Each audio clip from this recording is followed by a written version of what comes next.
대구의 재밌는 17번째는 대구 달성군 합인면 육신사 이야기입니다. 단종에게 죽음으로써 저리를 지킨 사육신들은 남자 3대는 모두 처형당하고 아녀자들은 모두 관비가 되었습니다.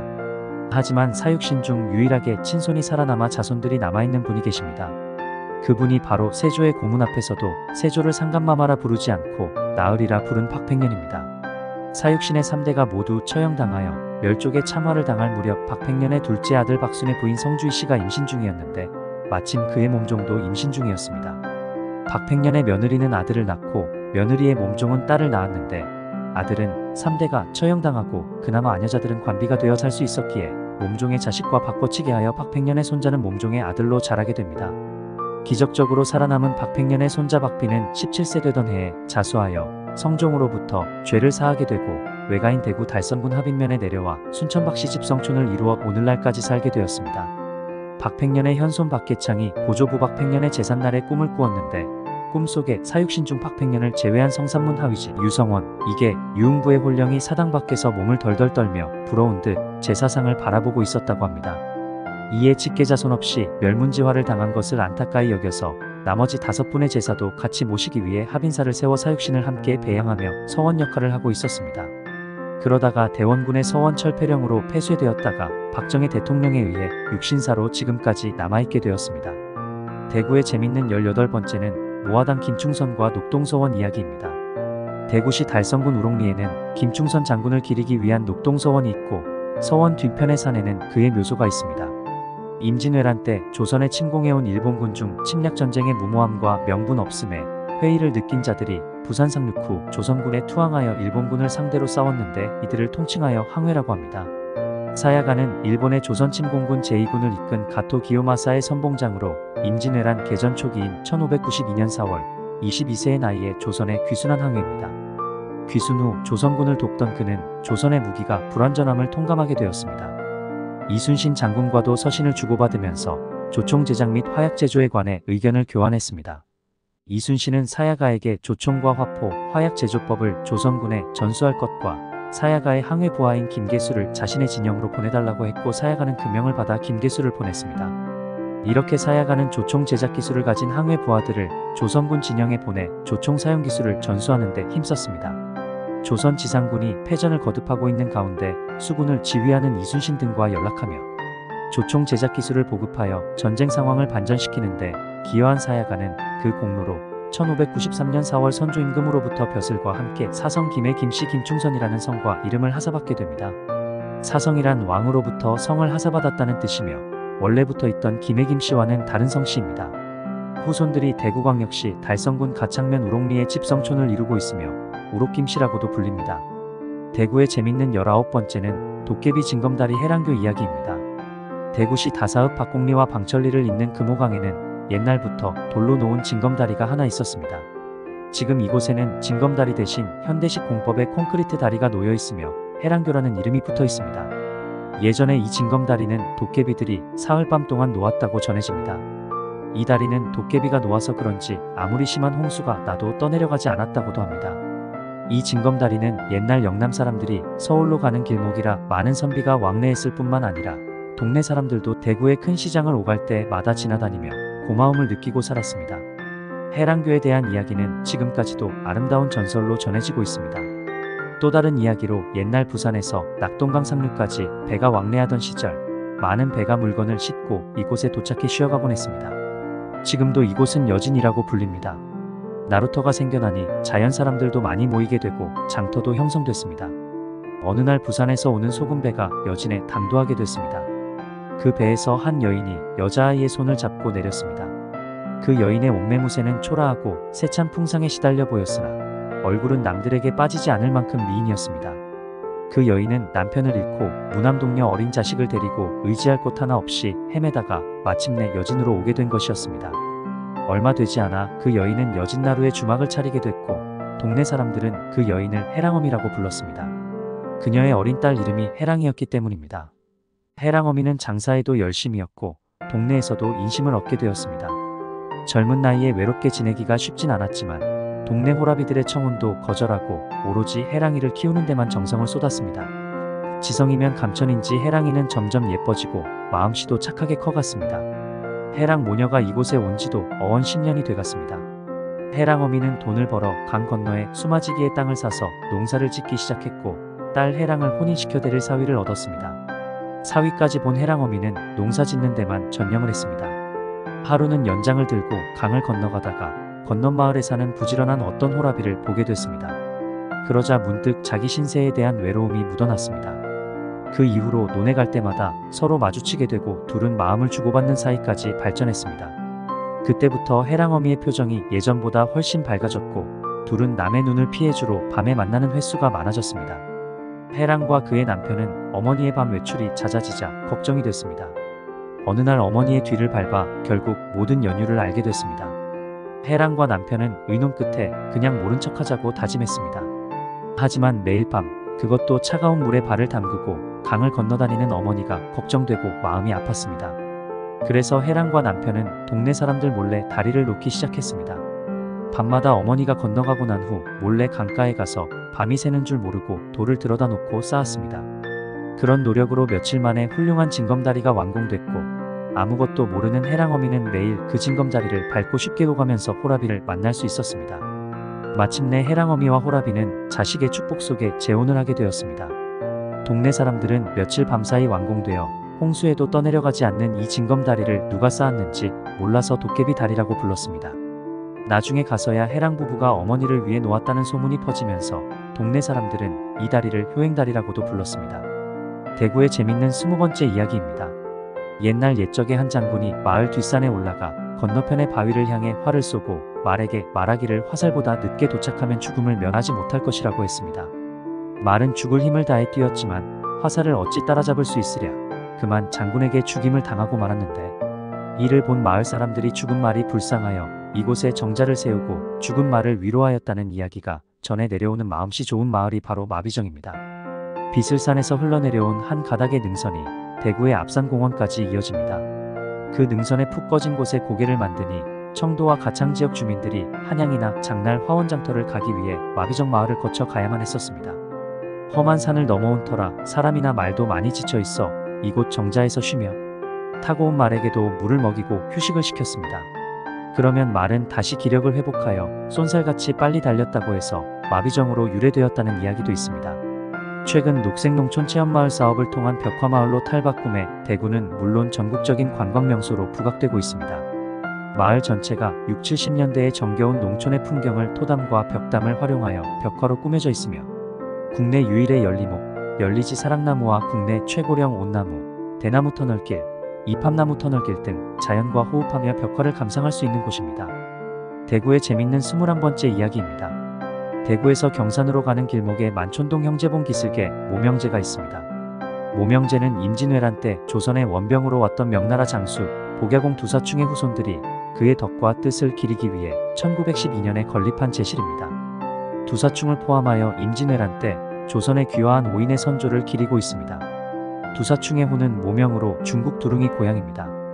그는 1592년 임진왜란이 일어나자 그해 12월 명나라군 장수 이여송의 참모로 조선에 왔습니다. 그의 직무는 주위의 지형을 살펴서 진지를 구축하기에 적합한 터를 잡아주는 수륙지획주사였습니다.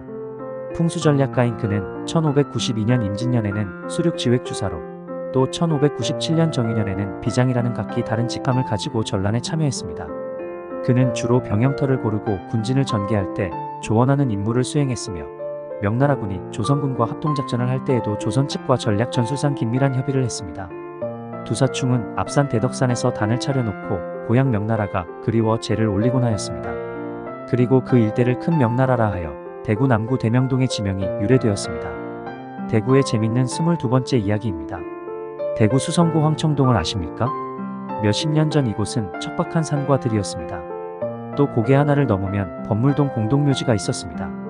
이 황청동에도 마을이 있는지라 행여나 밤늦게 택시를 잡고 황청 가입시다라고 하면 택시기사들이 황청 가입시다라고 들렸다고 하네요. 그래서 주민들의 민원에 따라 동 이름을 바꾸었습니다. 지명을 바꾸고 나서부터 이곳은 금싸래기 땅이 되었습니다. 이곳이 지금의 황금동입니다. 황금동에는 세계에서 제일 가는 명품 아파트 캐슬 골드파크가 있네요. 외국인들이 아파트 이름을 얘기하면 입을 쩍 벌립니다. 대구의 재밌는 23번째 이야기입니다. 대구가 자랑하는 대구의 대표 음식 10가지를 아십니까? 대구시 음식선정위원회가 발표한 대표 음식은 이렇습니다. 가외로 선정위원회 회장이 몇 해 전 돌아가신 저희 고등학교 박진환 선배셨습니다.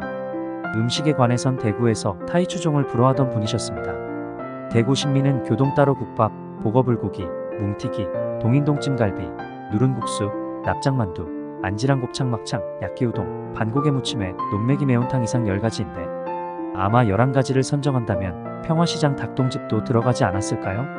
그래서 닭똥집 유래에 대해서 말씀드리고자 합니다. 닭똥집 튀김과 평화시장의 만남은 1972년으로 거슬러 올라갑니다. 1969년에 동대구역이 생기면서 허허벌판이던 신암동에 평화시장이 생겼습니다. 한동안은 칠성시장에 버금가는 곳이었지만 대형마트가 생기면서 평화시장도 쇠퇴하기 시작했습니다. 그때 시장을 살린 것이 닭똥집입니다. 지금은 장사를 그만두신 이두며 나춘선 부부께서는 1972년 사마통닭자리에서 도개업을 했습니다. 그 무렵 시장 닭똥집 골목 간판이 있는 도로변에 매일 아침 인력시장이 섰습니다. 모닥불 하나를 피워놓고 선택을 받은 사람은 일자리를 찾아 떠나고 선택받지 못한 사람은 시장에서 낙심한 마음을 막걸리로 채웠습니다. 넉넉하지 못한 형편의 안주는 사치요. 그렇다고 막걸리만 마실 수가 없어서 그들에게 부부께서는 마땅히 쓸 곳은 없지만 버리기 아까운 닭똥집을 밀가루를 바르지 않고 그냥 튀겨서 서비스 안주로 주던 것이 닭똥집 골목의 시초였습니다. 서비스 안주로 주던 것이 반응이 좋아지자 부부께서는 닭똥집에 밀가루를 발라 한 접시를 1,000원에 판매하셨고 어느새 사마통닭은 서민들의 목로주점으로 변해갔습니다. 이처럼 평화시장의 닭똥집은 서민들의 애환이 담긴 음식입니다. 대구의 재밌는 24번째는 대구 범어천 시인 정호승 이야기입니다. 정호승 시인은 경남 하동 출생이지만 초등학교 1학년 때 대구로 이사를 오게 됩니다. 그리고 개성중 2년 때 김진태 국어선생으로부터 숙제로 지은 시 자갈밭에서가 선생으로부터 칭찬을 받게 되고 선생의 칭찬 한마디가 시인의 삶을 사는데 결정적인 역할을 하게 됩니다. 시 자갈밭에서는 시인이 사춘기 때 범어천 자갈밭 위를 오가며 자갈들을 보면서 느낀 시입니다. 지난 2016년 4월 대구 범어천에 시인의 시 수선화에게의 시비가 세워졌습니다. 울지 마라 외로우니까 사람이다. 대구 범어천은 내 시의 고향이자 모천이다 라고 말씀할 정도로 범어천은 시인에게 큰 영향을 끼쳤습니다. 그의 작품은 중, 고 교과서에 많이 실려있고 양희은, 안치환에 의해서 많이 불려졌으며 김광석의 붙이지 않은 편지 동원의 이별노래 등이 있습니다. 떠나는 그대 조금만 더 늦게 떠나준다면. 대구의 재밌는 25번째 이야기입니다. 팔공산 갓바위는 해발 850m의 관봉에 병풍처럼 둘러쳐진 암벽을 배경으로 조성된 높이 4m의 거대한 원각상입니다. 두께 15cm 정도의 간 모양의 자연 판석을 올려놓은 머리는 6개가 뚜렷한 소발이며 두 손의 모양은 석굴암 등 8세기 불상에서 유행하는 항마촉지인과 유사한데 왼손에 작은 약호를 든 것으로 미루어 약사열애상으로 추정됩니다. 근엄한 얼굴, 거대한 체구에 밀착되어 흐르는 통견의 유려한 옷 주름선이 성각화되어 상현좌를 이루었으나 긴장감과 탄력성이 다소 배제된 점에서 9세기의 거대한 불상군을 대표하는 걸작품의 하나라고 생각되며 보물 제431호로 지정되어 있습니다. 지성으로 기도하면 한 가지 소원을 이루어준다는 전설이 있어 이른 새벽부터 치성객들이 줄을 잇고 특히 입시철과 1월 1일에는 기도 및 태도지 인파로 붐비는 곳입니다. 갓바위는 삼국을 통일한 문무왕이 왜구의 침략을 죽어서도 막겠다는 문무왕 수중왕릉을 주시하고 있다는 설도 있으며 경남, 울산, 부산 지역을 바라보게 되어 있어 이 지역 사람들의 왕래가 잦습니다. 실제로 경남권 사람들은 버스 대절을 많이 하여 찾아옵니다. 대구의 재밌는 26번째 이야기입니다. 예전에 능인중 고등학교가 있었던 수도사는 지금은 인근에 있는 상하맨션을 비롯 이천동, 대봉동 주민들이 즐겨 찾는 휴식처입니다. 이 산의 원래 이름은 기린산 또는 삼봉산으로 불렀는데 이 산에 있는 서봉사 사찰의 편에게는 기린산으로 표시되어 있으며 삼봉산의 유래는 신라 진성여왕 때 이 부근에 저수지를 만들어 풍년이 들게 한 터줏대감의 새아들인 대봉, 봉덕, 봉산이 살던 곳이 돈내 이름이 됐고 세 형제의 이름을 따 삼봉산이라고 했다는 기록이 있습니다. 남구 봉덕동, 중구 대봉동, 봉산동의 지명이 여기서 유래되었습니다. 현재 불리고 있는 수도산이라는 명칭은 1918년 배수지가 들어오면서 생긴 것으로 추정됩니다. 인근 대구 지역에 수도물을 보내는 곳이었습니다. 산의 규모는 축구장 크기 정도의 자그마한 산으로 한 바퀴 돌아내려오는 시간은 30분 내외면 충분합니다. 대구의 재밌는 27번째 이야기입니다. 대구시 자갈마당은 자갈 위에 아무리 씨 뿌리고 물 주어본들 싹이 나지 않는다고 싹날 일 없으니 마음 놓고 씨 뿌리고 놀아라는 우스갯소리가 있는 곳입니다. 사창가가 있는 이곳에 창녀들이 야밤 도주를 하지 못하게 뾰족한 자갈을 깔아 소리가 나게 했다고 해서 지명이 유래되었다는 슬픈 엉터리 같은 이야기도 전하는 곳입니다. 이곳은 지금으로부터 70여 년 전만 해도 저습지대로 쓸모없는 황무지였다고 합니다. 그러나 6.25 동란 후 대구에 점점 많은 사람들이 모여들게 되자 이곳이 대구 북쪽 관문이구시를 한 교통의 중심지가 되니 일대 전체가 넓은 장터로 변했습니다. 그래서 한때 넓은 마당이라고 부르기도 하였습니다. 특히 자갈마당은 땔감과 구들장을 팔기 위해서 인근 시골 사람들이 많이 모여들었습니다. 그러나 비만 오면 저지대로 상습 침수 지역이라 땅이 질어 여간 불편한 게 아니었으므로 자갈을 많이 깔아놓게 되었습니다. 그 후로 사람들은 넓은 마당 대신에 자갈마당이라는 지명이 유래되었습니다. 대구의 재밌는 28번째 이야기입니다. 대구시 다사면의 와룡산은 금호강변에 자리 잡고 다사면 방천리와 서제면을 경계로 하고 있는 산입니다. 천상의 미움을 받은 용이 장군의 칼에 맞아 떨어져 누운 것이 지금의 와룡산이 되었습니다. 혹은 무학사 보살에 의하면 당시 이곳에 있던 용이 승천하려는데 지나던 아녀자가 이를 보고 산이 움직인다라는 방정맞은 소리를 하여 이를 들은 용이 승천하지 못하고 떨어져 누운 산이라 하여 와룡산이라 이름이 붙었습니다. 역사 속 이야기로는 임진왜란 당시 중국의 이여송이 원병을 왔을 때 우리나라에서 훌륭한 명장과 인재가 많이 날 것을 두려워하여 이름난 명산의 맥을 잘랐다고 하는데 이 산 또한 그 맥을 자르니 붉은 피가 쏟아져 나왔다는 이야기가 지금도 남아있습니다. 이 산에 있는 약스터의 전설은 100여 년 전 형제가 의롭게 살고 있었는데 그중 아우가 나병 환자였다고 합니다. 어느 날 나환자들이 몰려와 아우를 내놓으라고 갖은 횡포를 부렸으나 덕망 높고 우애 깊은 형은 끝내 동생을 그들에게 넘겨주지 않았습니다. 그러던 어느 날 밤 산에서 천둥이 치는 듯한 소리가 밤새도록 나서 인근 주민들은 불안에 떨며 밤을 지새웠습니다. 첫 닭이 회를 치자 그 소리는 멎고 날이 밝기가 무섭게 형은 그 소리가 났던 곳으로 달려가 보았습니다. 거기에는 땅이 움푹하게 파여 물이 고여 있었고 그 위에는 직경 15cm 정도의 누런 황덩어리가 떠 있었다고 합니다. 그것을 본 형은 이것이 혹시 동생의 치료에 쓰이지 않을까 생각해 그 황을 웅덩이의 물에 으깨어서 동생의 환부에 바르고 또 그 물을 동생에게 먹였더니 병이 깨끗이 완치되었다는 전설이 있는 산입니다. 최근 개구리 소년들의 슬픈 역사가 있는 산입니다. 대구의 재밌는 29번째 이야기입니다. 대구의 남쪽 경계인 팔조령에서 발원한 신천은 대구 분지를 남에서 북으로 가로질러 금호강과 합류하여 고대로부터 대구의 저줄 역할을 하면서 신천 주변에는 다양한 문화유적들이 많이 남아있는데 그 대표적인 것이 지성묘 유적이라 할 수 있습니다. 지구상에 남아있는 고인돌 중 70~80%가 한반도에 남아있고 그 중에서도 일제강점기까지만 해도 대구가 고인돌 도시라는 명칭이 붙을 정도로 많은 3천여 기의 고인돌이 존재했었다고 앞전에 말씀드렸습니다. 상동 지성묘구는 신천을 따라 남북으로 흩어져 있는 지성묘 가운데 지금은 사기만 남아있습니다. 수성들판과 법이산이 접하는 지역으로 지금의 수성모 서쪽 제방에 인접하는 밭에 있습니다. 조사 결과 상석사기 외에 고인돌의 하부 구조 38기와 재해 관련 유구 3기 등 모두 41기의 석광 유구를 조사하였습니다. 유물은 석검 2점과 석촉 51점, 토제 어망추 1점 등이 출토되었습니다. 특히 교란층의 유구에서 신석기 중기로 추정되는 토기편 4점이 발견되어 대구의 역사를 2000년 정도 더 올려주었다고 합니다. 유적의 이전 복원이나 현장 복원, 공원 조성 등에 대비하여 하부 구조는 보존 처리를 하여 묻어둔 상태이고 고인돌 상석은 현재 수성 유원지 주차장의 서편에 모아둔 상태입니다. 대구시 기념물 제12호로 지정되어 있습니다.